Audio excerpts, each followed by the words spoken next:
What would you do differently knowing what you know now?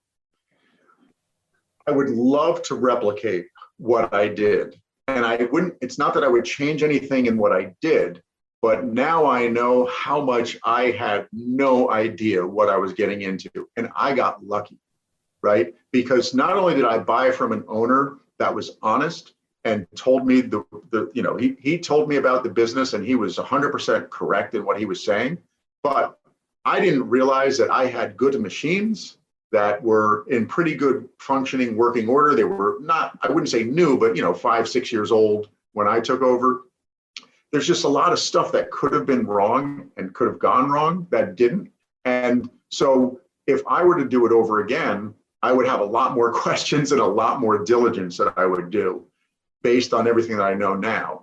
And I would, for me personally, I would love to find a laundromat that has bad Google reviews, which to me says huge opportunity to do something better, and that has been sort of run down a little bit because, again, I can deal with rundown, but I would probably in a next laundromat to avoid maintenance, like, I'm always having to fix something once, twice a week, whatever it is, nothing major, but I would like to put in all new equipment because it'll minimize the maintenance, which means you could run it more as a passive income. I mean, you still have to provide good customer service and people have to be happy.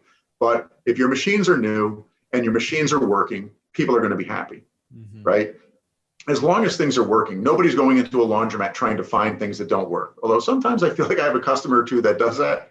But for the most part, if your machines work and they're reliable, it's a great business. It's when you have water on the floor or someone puts their money in and it doesn't actually function the way it's supposed to, like that's when you have to deal with stuff. So it's not that I would change anything. It's just I know so much more now and the diligence would just be a different process. I'd be asking different questions about the revenue, about the expenses, and I would probably want to know a lot more about the machines and really what is the maintenance issues with the machines and which machines have a longer life than the others. Because I'm lucky that my machines are all functioning and they're well maintained. And so that's a big piece of the expense that I don't really have to invest in. But if I had to invest in all of that, I would rather just have new equipment and have a lot less headaches.